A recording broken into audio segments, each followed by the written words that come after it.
जागो मगध के व्यूवर्स को आर के सिन्हा का नमस्कार। मैं इस बार काफ़ी दिनों के बाद एक वीडियो बनाने का प्रयास मैंने किया है।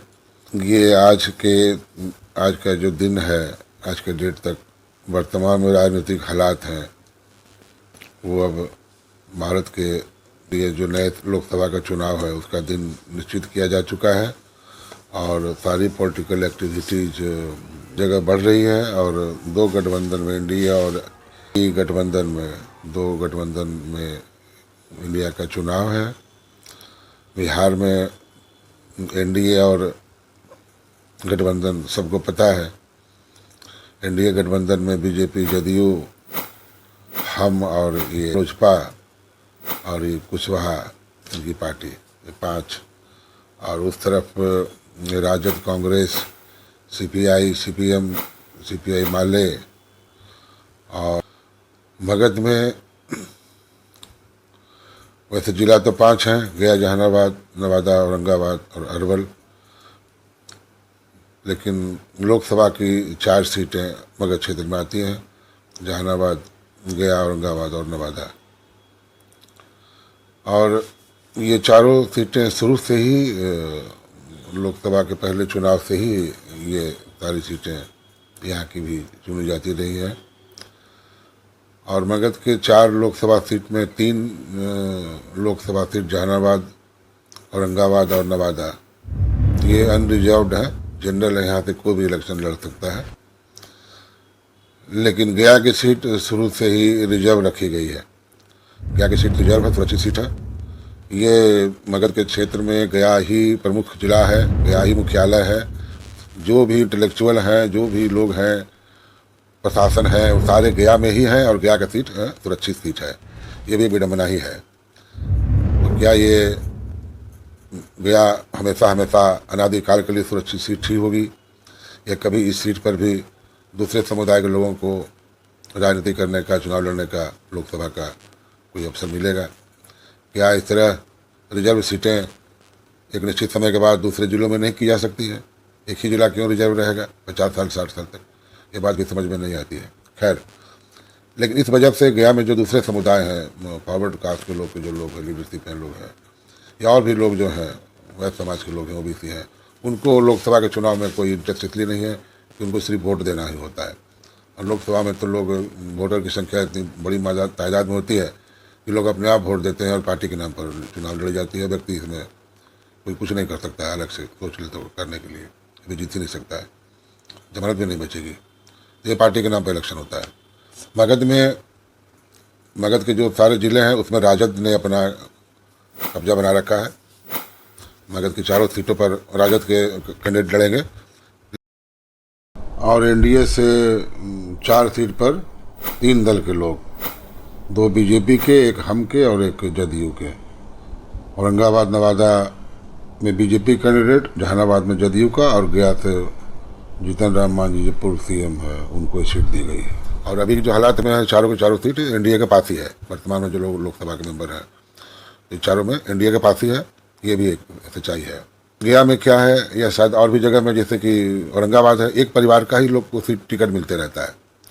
एक परिवार या उनके गोतिया का परिवार हुआ, जरा सा उनसे अलग पार्टी के दामन पकड़ लिया तो लगे कि उन्होंने झंडा कर लिया, मगर एक ही ब्लड में जाता है ये टिकट।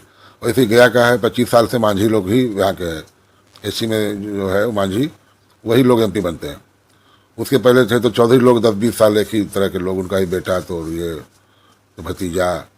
वैसे अभी जो है वो भी एमपी, तो एमपी की बेटी तो उसका बेटा, ऐसे करके ये यहाँ गया से कहानी है। ये तो मज़ा नहीं आता यहाँ, कोई जान नहीं है यहाँ की, मतलब ये लोकसभा के इलेक्शन में और लोकसभा लेवल पर एमपी के, यहाँ का कोई एमपी आज तक मंत्री भी नहीं बन पाया। केंद्र में गया का एमपी कोई वैल्यू नहीं है, ये भी है। इसलिए ही है, कमज़ोर स्थिति है।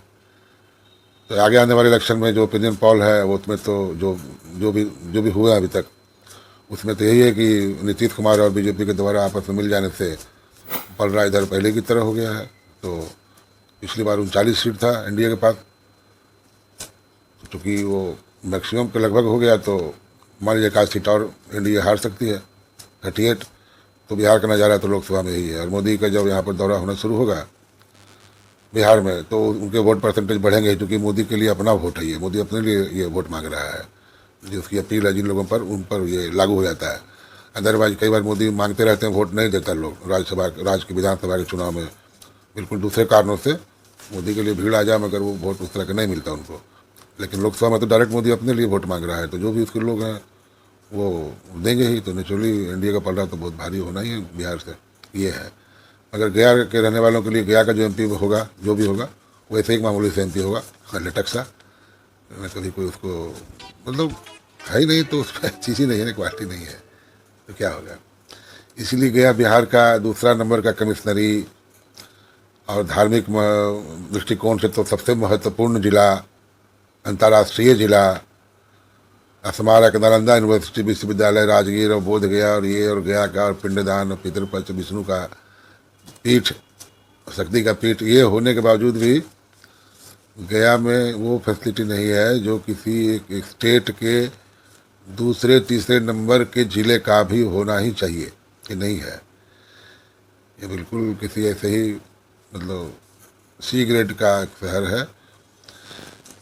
इसमें जो लोग प्रशासनिक अधिकारी आते हैं वो कोई गया को डेवलप करने के दृष्टिकोण से नहीं आते, वो अपना टाइम पास करते हैं, और कुछ विशेष यहाँ पे जो चीज़ है, जो बनते हैं उनके पद पे होने के नाते उनको ये चीज़ मिल जाती है, उसको एक्सप्लॉइट करते हैं ये लोग, प्रशासनिक अधिकारी लोग, जो गया में है, गया की भी जो विशेषता है। मगर गया डेवलप कैसे हो, गया का खेलकूद न मंत्री को, न एमपी को, न एमएलए को किसी चीज़ से मतलब नहीं है, बस वो जीत जाना है। और पिछले 30-35 साल से यही 2-3 गुट जो है घूम फिर के सत्ता का मलाई यही लोग चाहते हैं। इसमें बीजेपी का एक वर्ग है, पूरा बिहार का जो गुट है वो नीतीश कुमार को के साथ सट के मलाई पेलता है, और फिर जब हट जाते हैं तो उनको बुरा लगने लगता है, तिल मिलाने लगता है, और उस तरफ में राजद को अच्छा लगने लगता है नीतीश कुमार का आना, उनके चलते उनको पावर मिल जाता है, बेटा डिप्टी सीएम बन जाता है। नीतीश कुमार ने 3 काम अजीब किए। नीतीश कुमार को जो वर्ग, जो उनका फैन है, जो जितने उनको आगे हाथों हाथ लिया बढ़ाया, उसके अनुसार इन्होंने जीतन राम मांझी को सीएम बना के नीतीश कुमार ने अजीब कर दिया, और 2 बार इसने तेजस्वी यादव को इसने डिप्टी सीएम बनाया अपने तौर से, बेमतलब का। डिप्टी सीएम वही बनेगा ना जो इलेक्शन में जीतेगा, उसका सरकार बनेगा, उसकी सत्ता में हिस्सेदारी होगी जब इलेक्शन के बाद, वो फॉर्मेशन में डिप्टी सीएम बनता है ना। ये तो बस बीजेपी से खुन्नक खा के किसी बात से उधर चले गए तो डिप्टी सीएम बना दिया। तो ये समझ में आया कि ये तो डिप्टी सीएम बनाया है तो ये तो और मोटाएगा और ताकतवर होगा, तो फिर उधर इधर आ गए। ऐसे करके 2 बार बनाया तेजस्वी यादव को, एक बार बना जीतन राम मांझी को। और देखिए जीतन राम मांझी को, इनकी क्या था, जीतन राम मांझी सीएम नहीं बने होते तो, सीएम बनने से इन्होंने एक पार्टी बना ली अपनी, एक अलग दुकान खोल लिया, उसके बाद ये अपने और अपने बेटे और दूसरे बेटे और दामाद, बस इसके आगे तो इनकी औकात नहीं है। तो हर फॉर्मेशन में ये नेगोशिएट इसी बात पर करते हैं कि हमको एक एमपी का, तो एक मेरे को मिनिस्टर का, एक बेटे को, एक एमएलसी का, बस यहाँ से बात, यहीं तक बात इनकी है। गया के रहने वाले भी दुर्भाग्य है, बताइए। गया में ही सीएम, पूर्व सीएम का घर यहीं रहते हैं, जीतन राम मांझी गया के ही है, शहर में ही रहते हैं, उनका बेटा मंत्री। मगर इन लोग के मुख्यमंत्री मंत्री बनने से गया की सेहत पर जरा भी असर पड़ा हो, इनके पावर में रहने से गया के किसी भी छोटे से बगीचे में कुछ फूल खिले हों, कुछ ऐसी टूटी फूटी गलियां जिनकी तरफ किसी का ध्यान नहीं जाता वो बन गई हो, सड़क थोड़े चौड़े हो गए हों, इंक्रोचमेंट थोड़ा कम हो गया होगा, इनके होने से अस्तित्व से इन सारी बातों पर कोई असर नहीं पड़ता है, ये है। और लोग भी यहाँ ऐसे हैं जो एक एक नेता को 35 साल से जिता रहे हैं। पूछेगा इनमें खूबी क्या है तो बस नहीं बता पाएंगे क्या खूबी है। और वो खूबी ऐसी कौन सी खूबी है जो जिसके लिए किसी एक आदमी को 35 साल तक जीता प्रतिनिधि बना जा सके। तो इस बड़े काल में जो दूसरे पैदा लिए, दूसरे जो लोग एस्पिरेंट हैं, चाहने वाले हैं और करने की इच्छा रखते हैं, तमन्ना रखते हैं, उनका क्या होगा। 35-40 साल एक ही आदमी रहेगा तो चलिए उसके बच्चे बड़े हो जाएंगे तो फिर वो बच्चे को आगे कर देगा, लंबा टाइम खुद रहेगा तो उसके तो कीड़ा काटना है, कीड़ा काटना है, घर उसका तो दरबार बन ही जाना है। तो ये क्या बात हुआ। तो लोग वोट देके जिता ही तो देता है ना आखिरकार, ये भी तो कमाल की बात है। ये है कहानी। और देखते जाइए आगे आगे क्या होता है। थोड़े दिनों बाद फिर मिलेंगे। Good night.